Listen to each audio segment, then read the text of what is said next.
नमस्कार, मैं दिशा पामेशा आप सभी का स्वागत करती हूँ आज की इस क्लास में। हम बात करते आ रहे थे हमारे ग्रीन स्किल्स के बारे में और आज हम बात करने वाले हैं बिल्कुल ही नए कॉन्सेप्ट की, ग्रीन इकोनॉमी। क्या हुआ? अजीब सा लग रहा है सुन के कि ये इकोनॉमी तो सुना था, अर्थव्यवस्था तो हमने सुना था, लेकिन ये ग्रीन इकोनॉमी क्या है? तो ये जो ग्रीन इकोनॉमी टर्म है ये दिया गया था 1989 में एक रिपोर्ट के अंदर, और उस रिपोर्ट का नाम था ब्लूप्रिंट फॉर ग्रीन इकोनॉमी। ठीक है, ये दिया किसने था? ये दिया था कुछ पर्यावरण के अर्थशास्त्रियों ने, इन्वायरमेंटल इकोनॉमिस्ट ने। अब बात यहाँ पर फिर से वही आती है कि ये पर्यावरण के इकोनॉमिस्ट कौन होते हैं।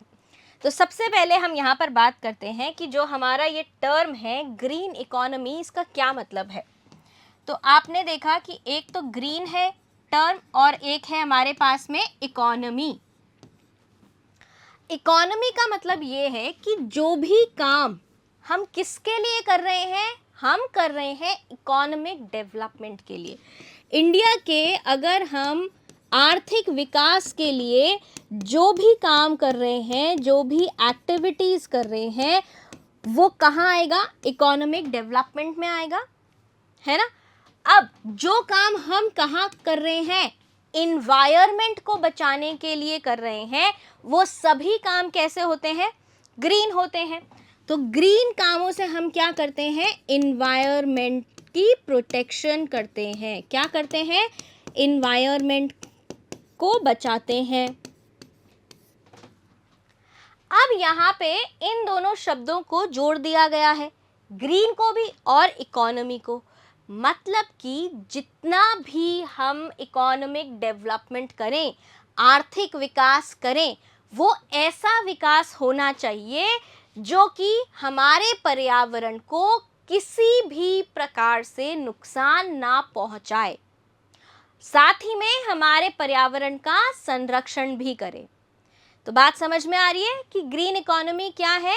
ग्रीन इकोनॉमी एक ऐसी इकोनॉमी है जहां पर, ऐसी प्रणाली है जहां पर किसी भी तरीके का इकोनॉमिक डेवलपमेंट हो, लेकिन किसको ध्यान में रखते हुए? हमारे पर्यावरण को ध्यान में रखते हुए।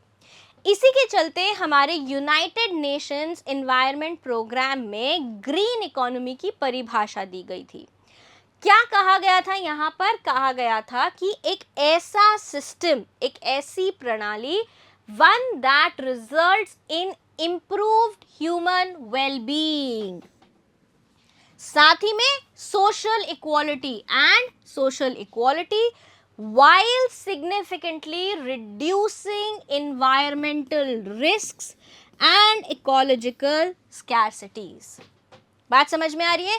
तो यहाँ पर जो यूनाइटेड नेशंस एनवायरनमेंट प्रोग्राम ने परिभाषा दी, उसमें ये कहा गया कि एक ऐसी अर्थव्यवस्था के रूप में परिभाषित किया जिसका परिणाम स्वरूप मानव कल्याण हो और सामाजिक समानता में सुधार लाया जाए, साथ ही में पर्यावरणीय जोखिम और पारिस्थितिकी कमी में उल्लेखनीय कमी आती है। समझ आ गई बात?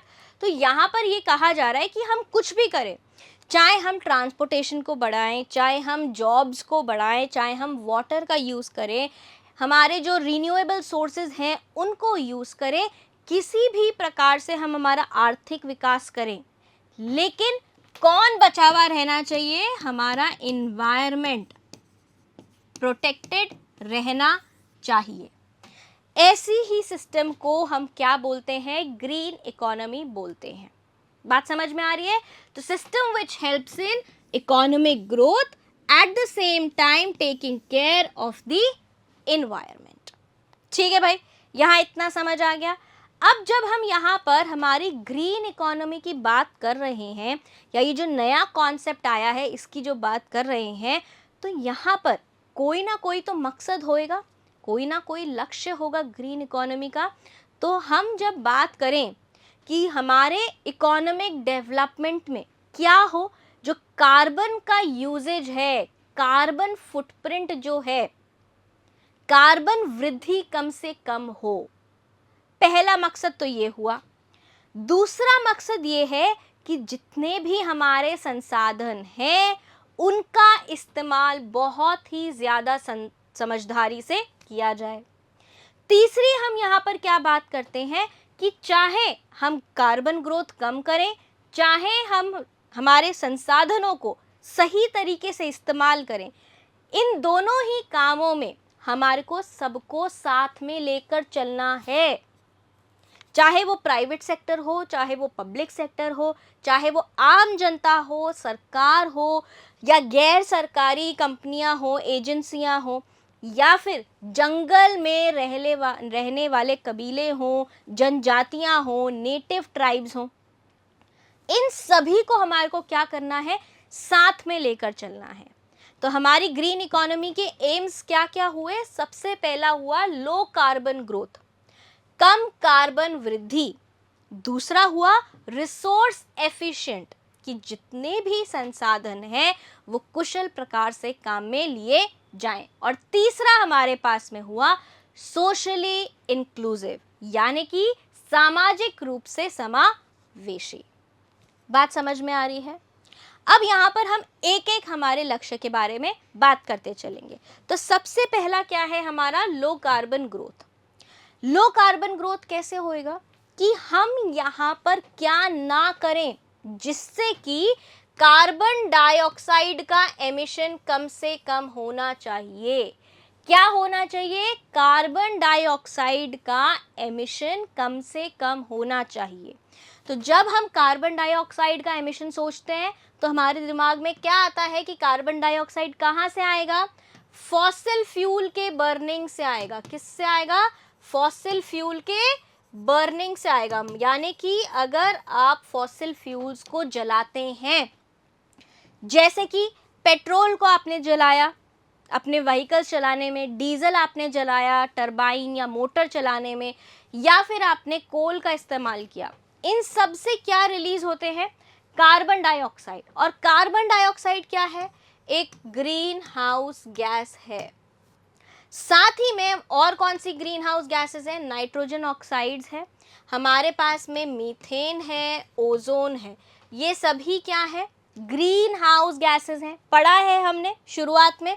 साथ ही में ये तो नेचुरल ग्रीन हाउस गैसेस हैं, लेकिन मैन मेड कौन सी है? मैन मेड है हमारे पास में क्लोरोफ्लोरोकार्बन, हाइड्रोक्लोरोफ्लोरोकार्बन और हमारे हाइड्रोफ्लोरोकार्बन। बात समझ में आ रही है?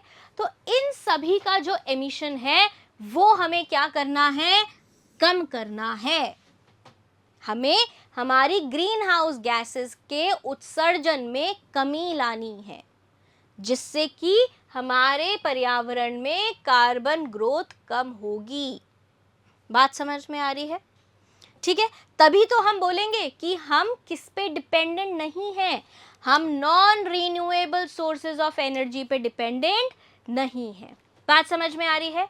दूसरा हम क्या बोलेंगे कि अगर मान लो फॉसिल फ्यूल्स आपको इस्तेमाल भी करने पड़ते हैं तो उनको कैसे इस्तेमाल करें? एकदम कुशल पूर्वक, समझदारी के साथ में, ज़बरदस्ती नहीं करना है। तो सबसे बड़ा एग्जाम्पल यहाँ पर क्या आता है कि भाई आप 4 जने हो, सबको एक ही कोचिंग सेंटर में जाना है, ठीक है, आप चारों जने अपना अपना क्या लेकर जा रहे हैं?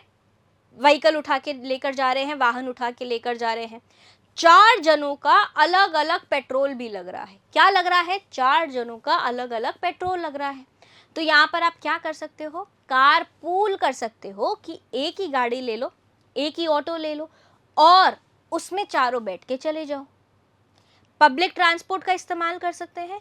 अभी आप देखो हर घर में 2 गाड़ी तो होती है ना?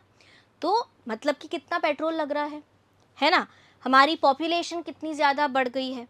तो इसमें हम कैसे कमी कर सकते हैं? पब्लिक ट्रांसपोर्ट को यूज़ किया जाए। किसको यूज़ किया जाए? पब्लिक ट्रांसपोर्ट को यूज़ किया जाए। कर सकते हैं। तो इन सारी चीज़ों से हमारा क्या होगा? कार्बन ग्रोथ कम होगा, कार्बन का जो कंजम्पशन है वो कम होगा। उसके बाद में अगर आप देखो कि ऐसी टेक्नोलॉजीज, ऐसी जो हमारी क्या है, ऐसी प्रौद्योगिकियां यूज़ करें। क्या यूज़ करें? ऐसी प्रौद्योगिकियां यूज़ करें जो कि कम से कम कार्बन यूज़ करें, जो कि क्या करें? कम से कम कार्बन यूज़ करें और जनरेट करें एनर्जी एफिशिएंट। Processes, products. बात समझ में आ रही है? क्या करना है? कम से कम कार्बन यूज करने वाली सर्विसेज को यूज करना है, जिससे कि हम ऐसे प्रोडक्ट्स और सर्विसेज को प्रोड्यूस कर पाएं जो कि कैसे हो? एनर्जी एफिशिएंट हो, ऊर्जा कुशल हो। बात समझ में आ रही है?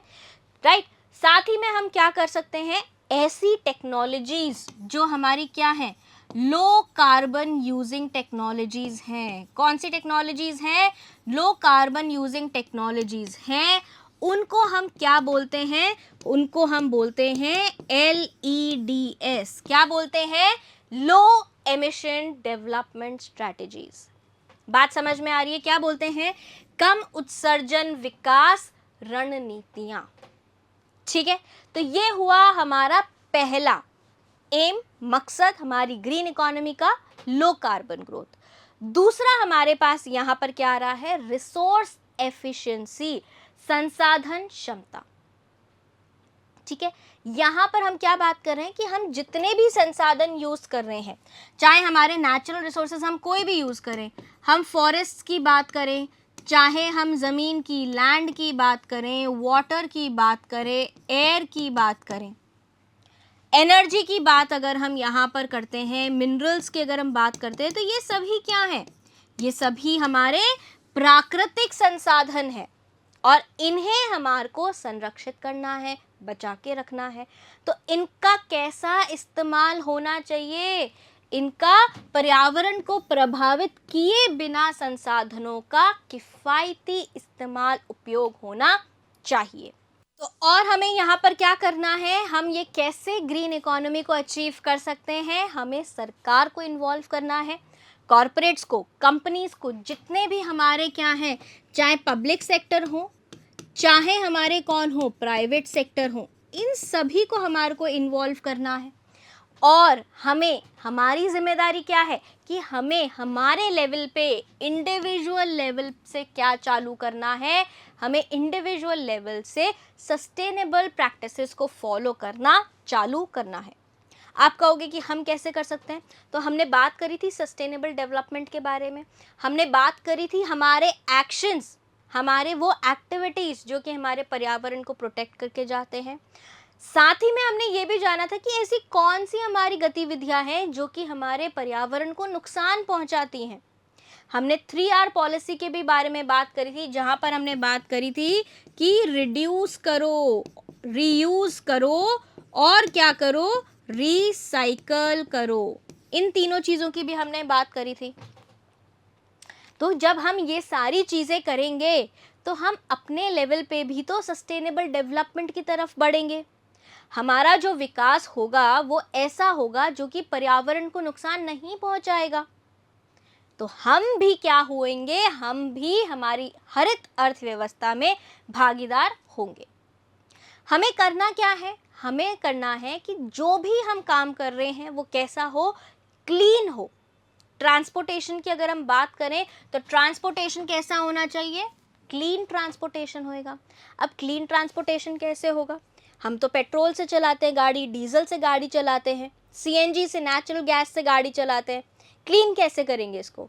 तो अभी हमारे यहाँ पर क्या आई है? भारत सरकार एक नई पॉलिसी लेकर आई है, fame India, faster adoption and manufacturing of electric and hybrid vehicles.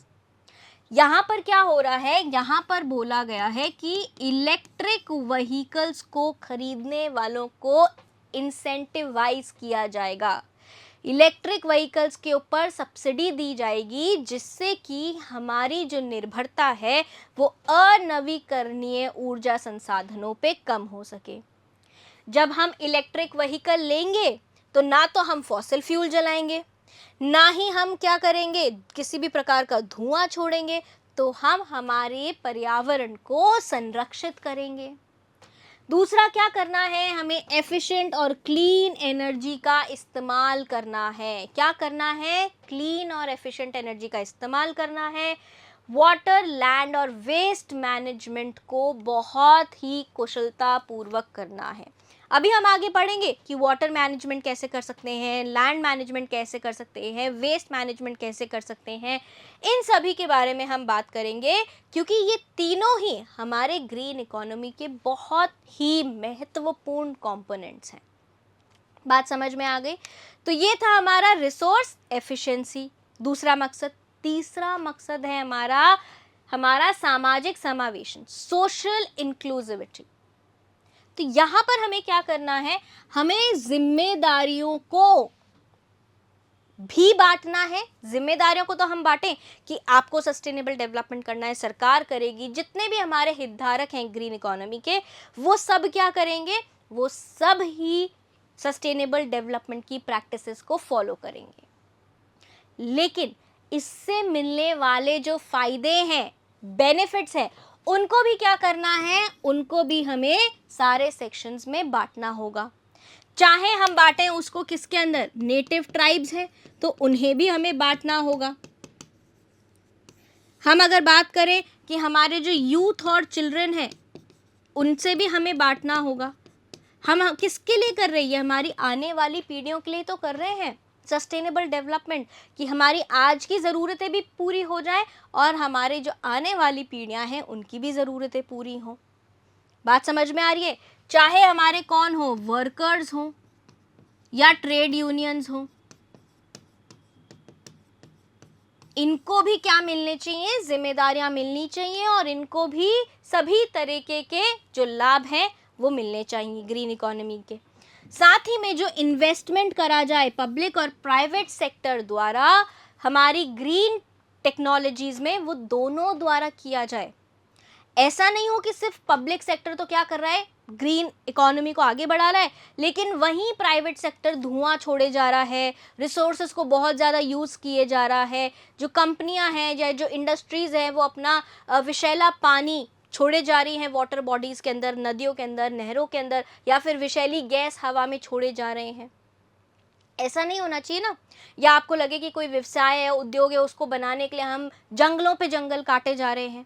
और सिर्फ पब्लिक सेक्टर क्या कर रहा है, पब्लिक सेक्टर लोगों को जागरूक बना रहा है, पॉलिसीज बना रहा है। तो एक इंसान से नहीं हो सकता, सबको मिलकर क्या करना पड़ेगा, सबको मिलकर ग्रीन इकोनॉमी बनानी पड़ेगी। बात समझ में आ रही है? फिर हम यहाँ पर क्या कर सकते हैं, जो हमारी हरित नौकरियां हैं उनके माध्यम से रोजगार बढ़ा सकते हैं, और जैसे ही रोजगार बढ़ेगा उससे आय भी बढ़ेगी लोगों की। क्या बढ़ेगी? आय बढ़ेगी। तो जब हम इन सभी लोगों को साथ में लेकर चलेंगे तो हमारा आर्थिक विकास तो होगा ही, और साथ ही में जब हम छोटे से छोटे लेवल पर सतत विकास की तरफ बढ़ेंगे तो हम पूरे देश की तरह आगे बढ़ेंगे सतत विकास की तरफ। तो ये क्या थे? ये थे हमारे ग्रीन इकोनॉमी के मकसद।